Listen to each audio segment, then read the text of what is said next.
Today we'll continue with our adventure with our character Amy, and I know it's been some time since our last session, but I have posted a summary of the previous sessions we had, and looking back, I think there were a lot of things done so far, and the story sounds very cool, so I think hope you also enjoy.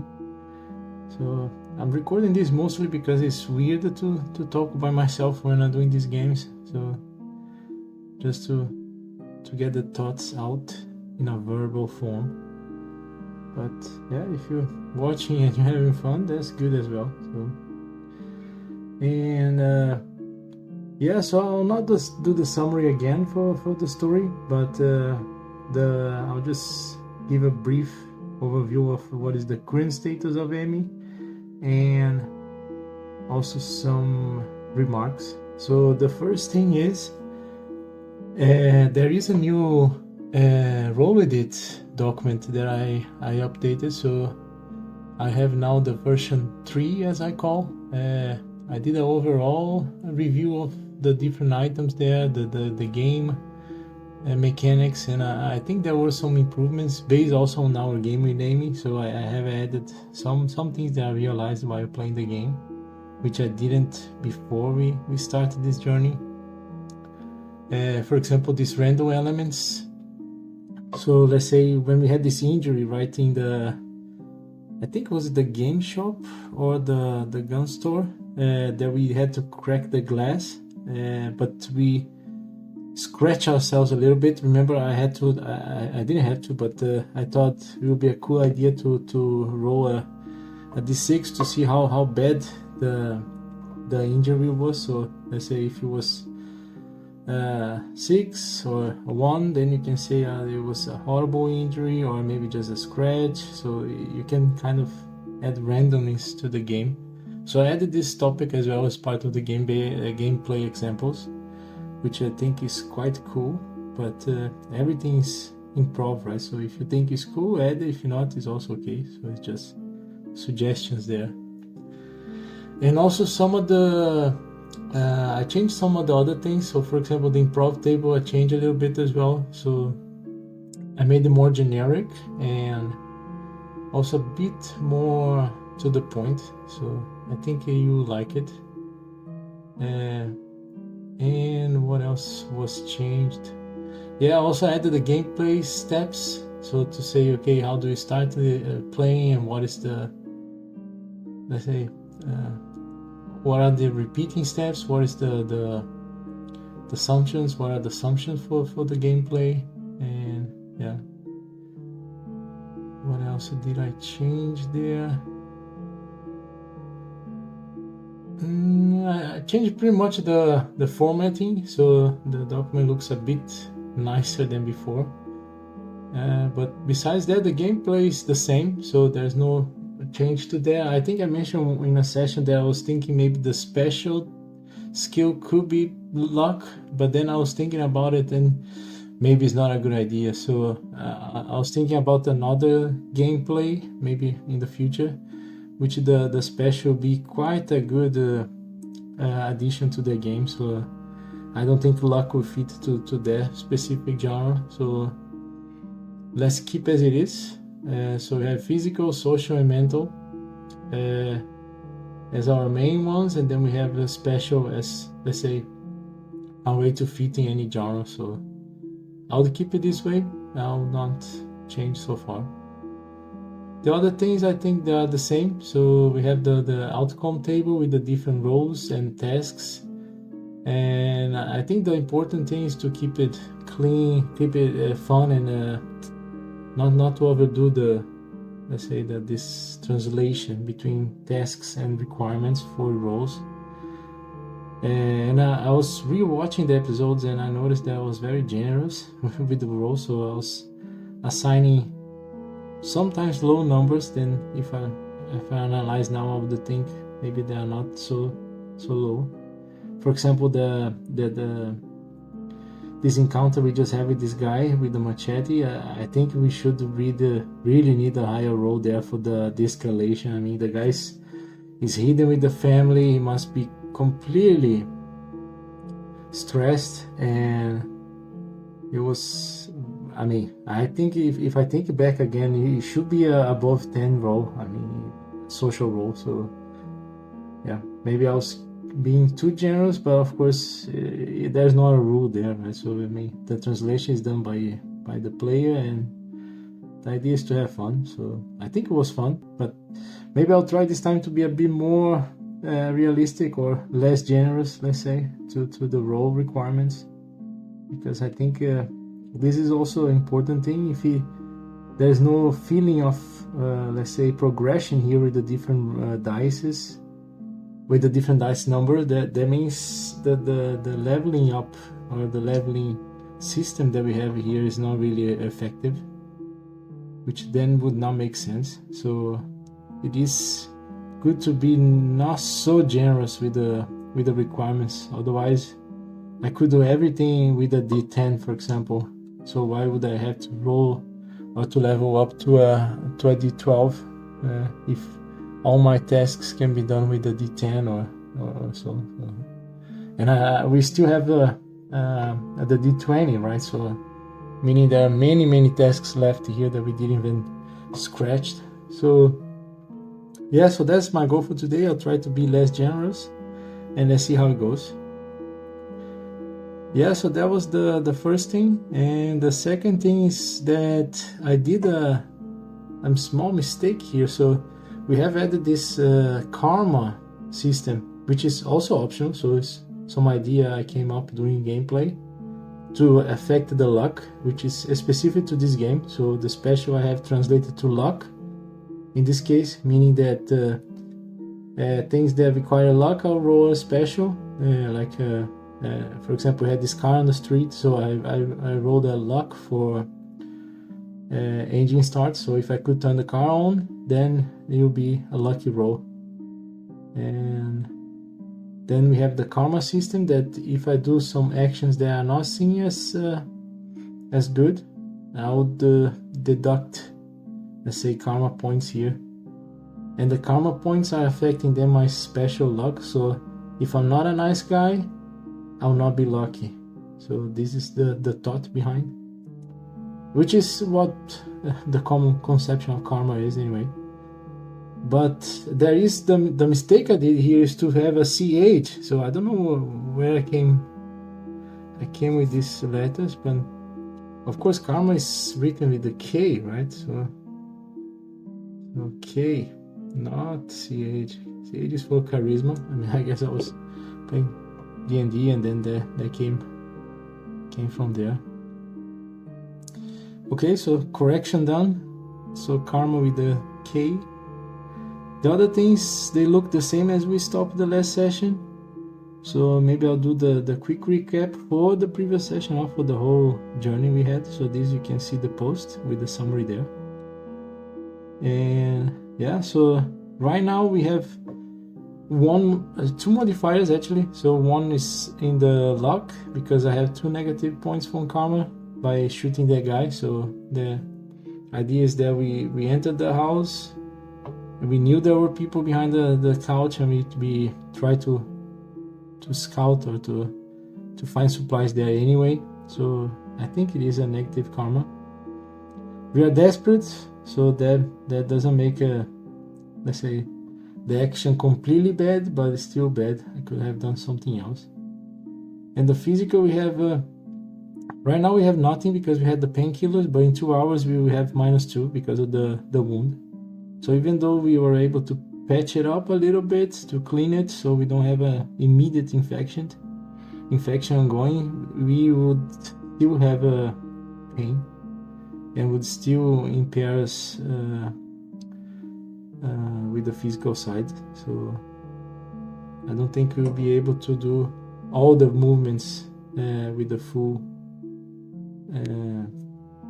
D10 here. So we have a -2 in 2 hours. Otherwise, things look the same, items are the same. One thing I'm thinking about here in this game, we try to play as realistic as we can here. So, I mean, to the assumption that we live in this zombie world, which I'm thinking something like The Walking Dead or something on that line, on those lines. So a bit realistic. So meaning it's not like Doom that I can carry 10 massive guns with infinite bullets. So I have a backpack which I can carry some bullets, but I'm looking at the bullets here and they are quite heavy. If you think about 40 bullets of 44 Magnum, I don't know how much that weighs, but it is not a light carry, that's for sure. So I'm thinking maybe I should adjust this as well to be more realistic. When we I think we did a dice roll for these bullets. I'm not 100% sure, but I think I was not considering the weight of this at the time. So what I'll do, I'll adjust this to be more realistic. I think this is really too much weight. I don't think we'll be able to carry this. It doesn't make sense. So if you think about 40 bullets, being the 44 Magnum revolver has 6 in the chamber, that's a lot of clips we have. So I'll really move this down to maybe 2, and the same for the shotgun. So I'm assuming this is a pump action shotgun, so maybe can carry 5. So let's say 3 clips max. So I'll say I have 18 of the 6 bullets in the chamber, so 3 times, and the same here. So I'll say I have 3 times, so 15. It is really too much. 30 and 40, it doesn't make sense. So let's try to keep it a little bit more realistic.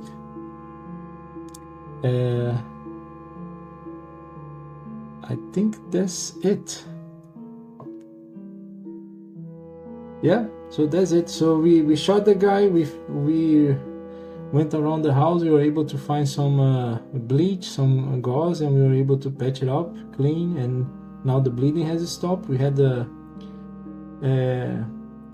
painkiller, which will wear off in 2 hours, and we are sitting in the stairs. So not in the best condition, but not in a dying condition, at least for, I'll say, for today.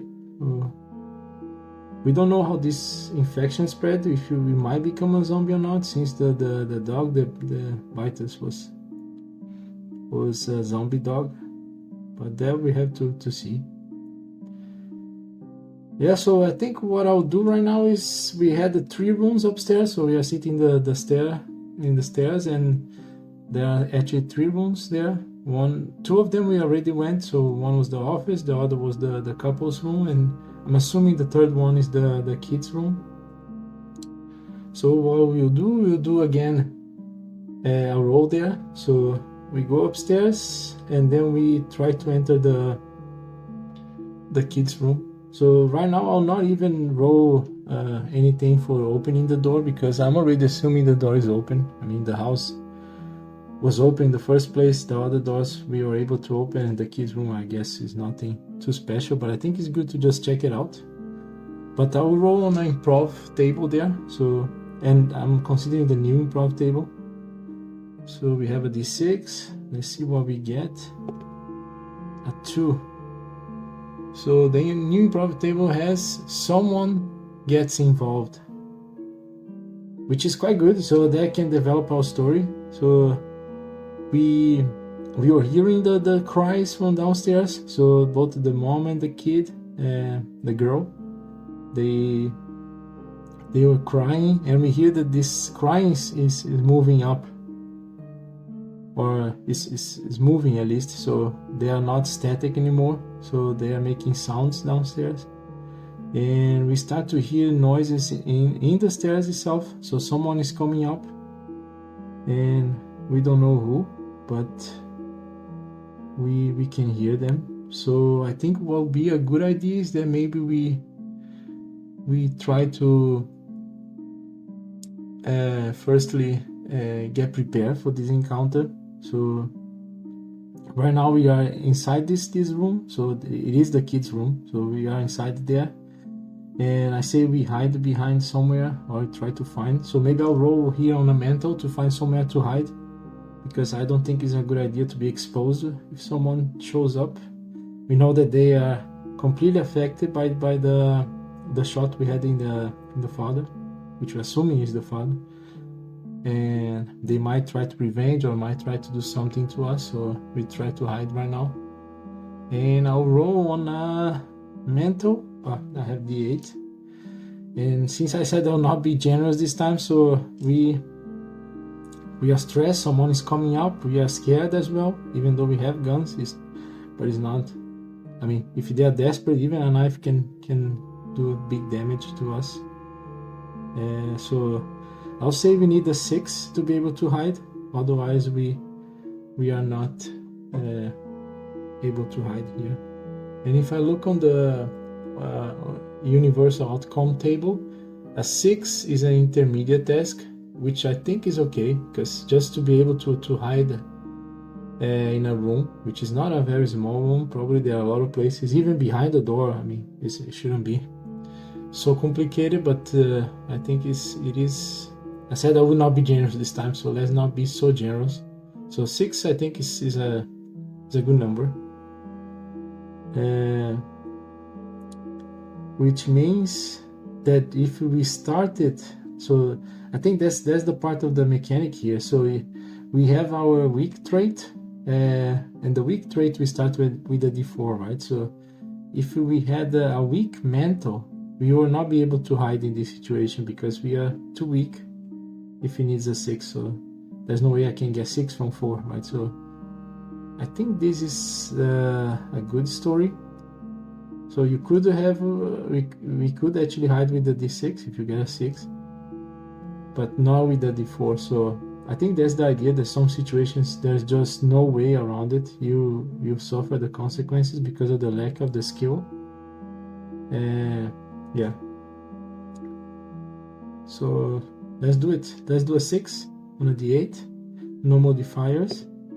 Oh, we got a 1. So 1 is of course always a fail for any task and for any level, meaning we are not able to hide.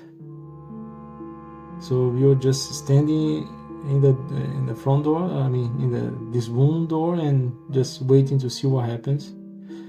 And I would roll here on randomness. So I'll say 1 to 3 is the mom, or maybe even better. So 1 and 2 is the mom, 3 and 4 is the kid, and 5 and 6 are both of them. They are coming up. So let's do it. 6. So both of them are coming up. So we heard the steps. We see that they are still kind of shocked. So they're half away crying, half making different noises, and they are coming up to us. And they don't seem to be carrying any weapon, but they seem to be looking for something. I don't think they are looking for us specifically. They are just trying to find something.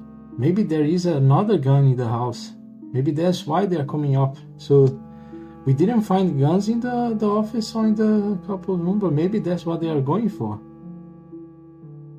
And I see that the mom is going ahead of the kid, so the kid is kind of hidden behind the mom. And I think the mom didn't see us so far, but they entered the first room, which is the couple's room. And what can we do right now? So if they are finding a gun, then we are in a big trouble. So there will be a gunfight here, and we are not in the best shape. So I think our shots will be affected here soon, not right now. So I think what we will do, maybe we will not look into this room. Maybe we can try to escape. We need to think fast. So maybe we can stay to see what happens, right? Let's try to check the room quickly. So we just entered the door. We saw that there was a kid's room, but we didn't find anything specific there. So let's try to roll here on an investigation. Well, I have a mental D8. So let's try to see if there's anything interesting in the room that could be useful to us. and I'll be even more strict this time. So I think find something interesting in a kid's room. Maybe we should need a 80 here, because what it says in it. Yeah, so this is the higher level for intermediate tasks. So, and I think this is a good way, or maybe even higher. Since it's a kid's room, I don't think normally we would find anything useful, at least in this situation.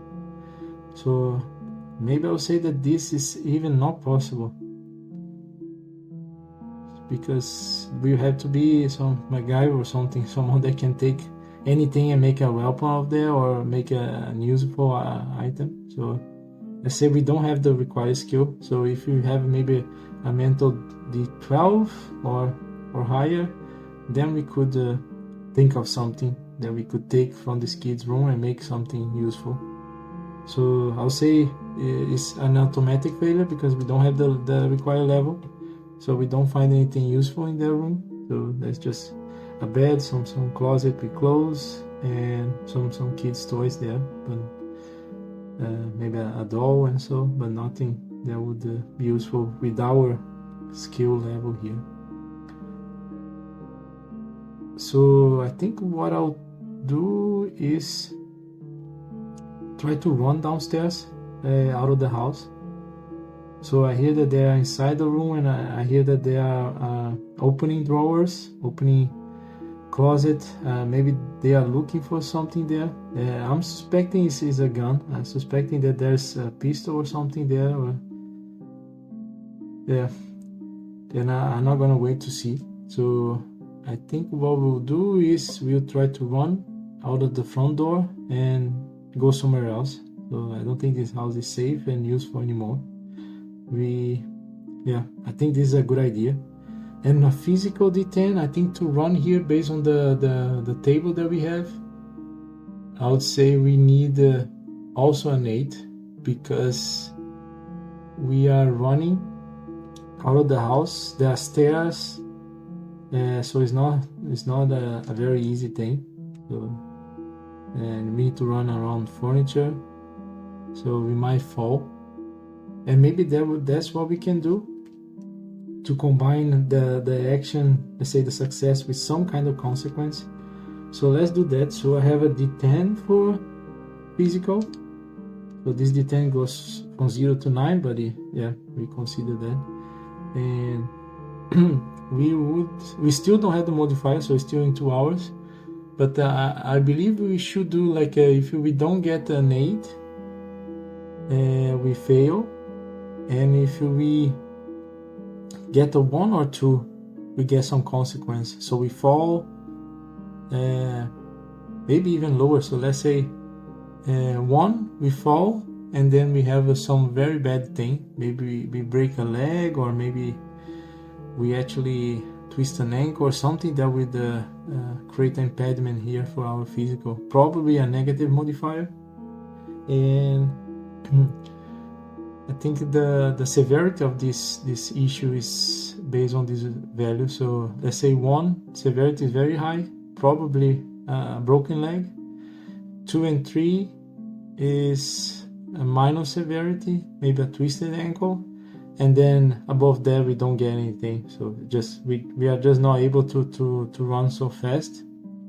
So there are consequences with the mom and the kid, but we are actually not hurt or anything. So let's do that. So I'll roll the D10, and we hope to get an 8, and hope not to get below 4. So let's see. A 5, which is a 6, based on 0 to 9. So we get a 6, we don't get an 8, so that means we fail to run out of the front door. So we are just trying to run, but then the mom and the kid catch up with us. And I'll also roll here on a luck. I have a D8 to see if they are able to find some weapon that could hurt us, or they are just desperate. Maybe even they try to go bare knuckle. So let's see. Okay, for some reason my phone stopped recording. Yeah, so a few things happened. I realized that we stopped doing the role where the mom and the kid would try to find something, and actually they found something, and there was a small knife, a small package cutting knife, and they went after us. So we had a few rolls, so things happened meanwhile here.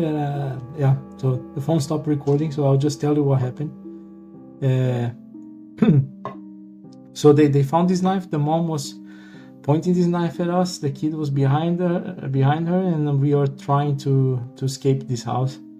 So she was not too far away, so we decided to shoot the gun to scare her off, because we didn't have enough social to de-escalate. So as I said, I'm trying to be less generous for this game, but we are not, so that means we are not having even the necessary dice to be able to get this roll. So I'm assuming maybe a 15 or so to be able to de-escalate just by talking.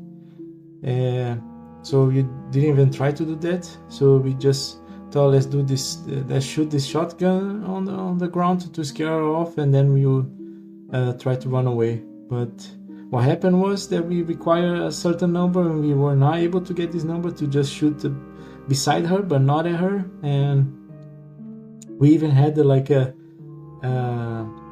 let's say the outcome, like if it was a 1, we would shoot the kid.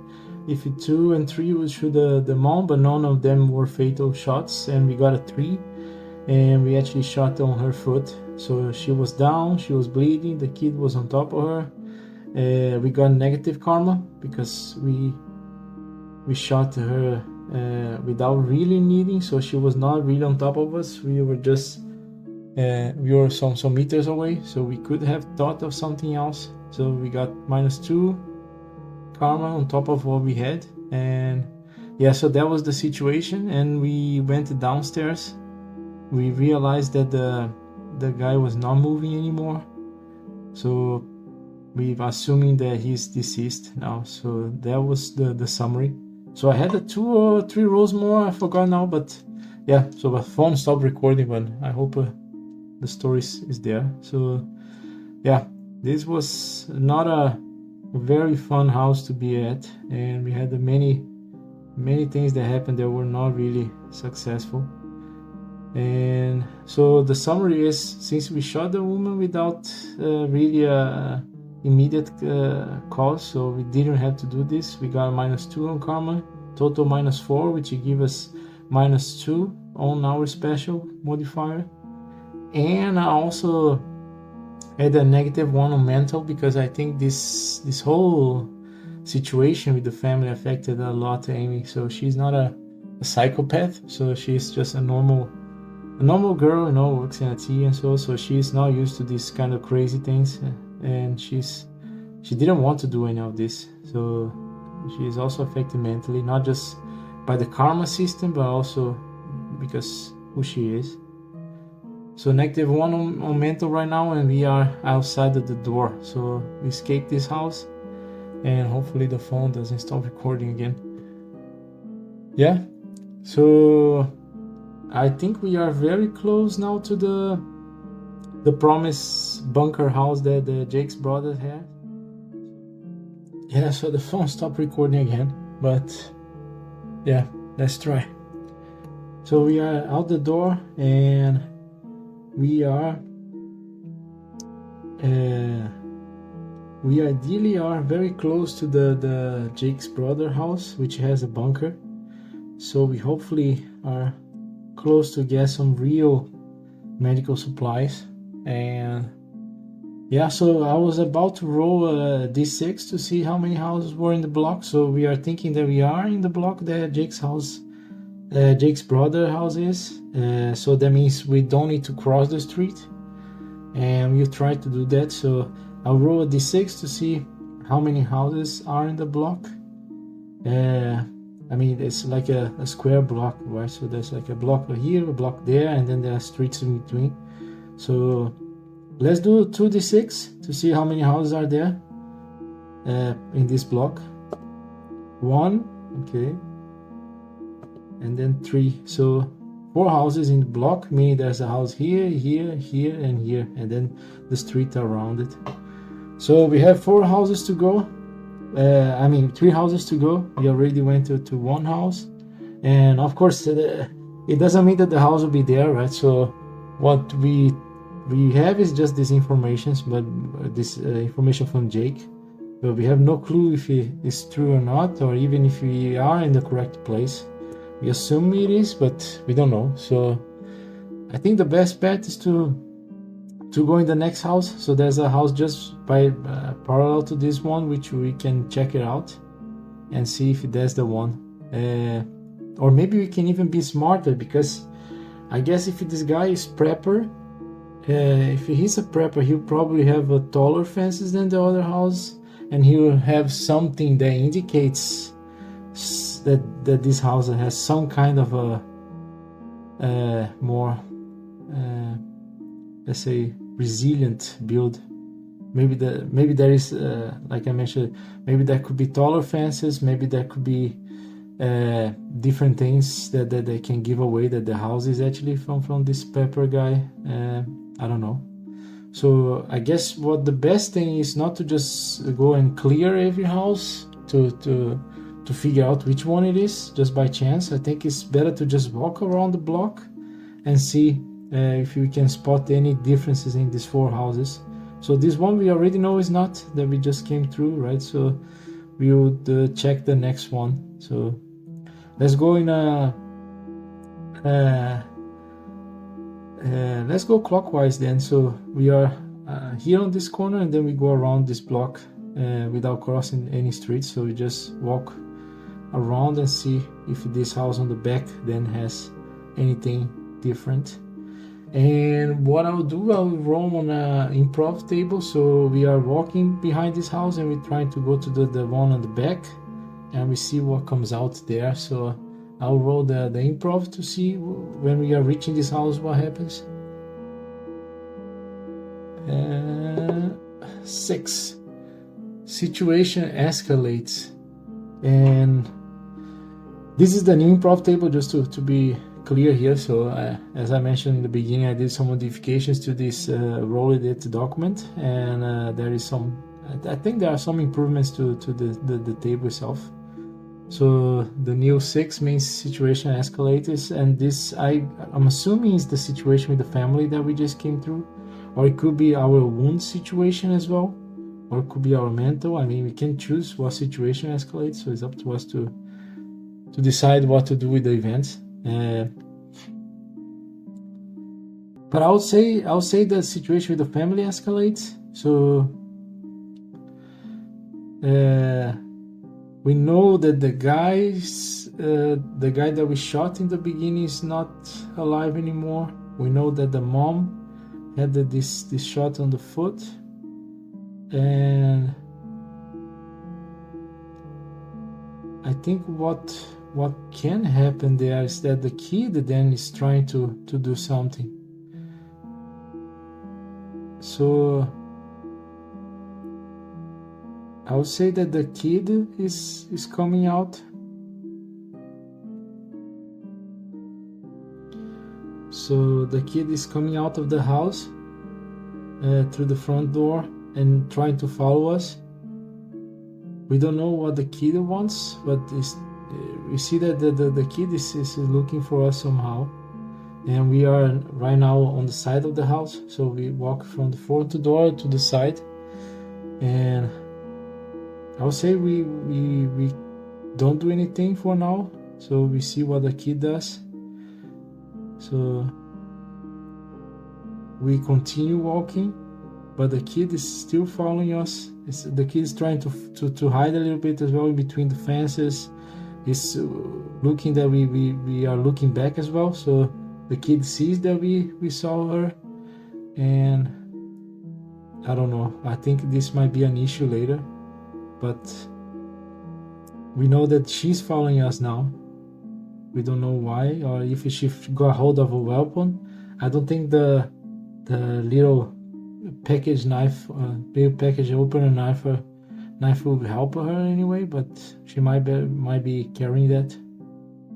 So let's keep our attention there. Let's not do anything, but then we go ahead with the other house. So let's wrap up for today. So we have the kid following us. We need to keep an eye on that. And as a summary, we didn't get any XP. All of our rolls were failing, and we got 2 negative karma points, which resulted now in the 2 negative 2 modifier for the special luck. Yeah, and we got 1 negative mental affected by the death of the guy that we shot in the previous episode. So yeah, I think it's not a great outcome for Amy here. She's being affected by these moral choices, and as I mentioned, I'll try to be not as generous anymore with the rolls. I think some of the tasks were being too much. The requirements were too generous, so I'm trying to be more realistic here. So things are getting tougher for us. Yeah, so let's continue with this strategy. As I said, the game document has been updated and is looking better. So we have better tables and more clear guidelines. Yeah, stay tuned for the next one. See you.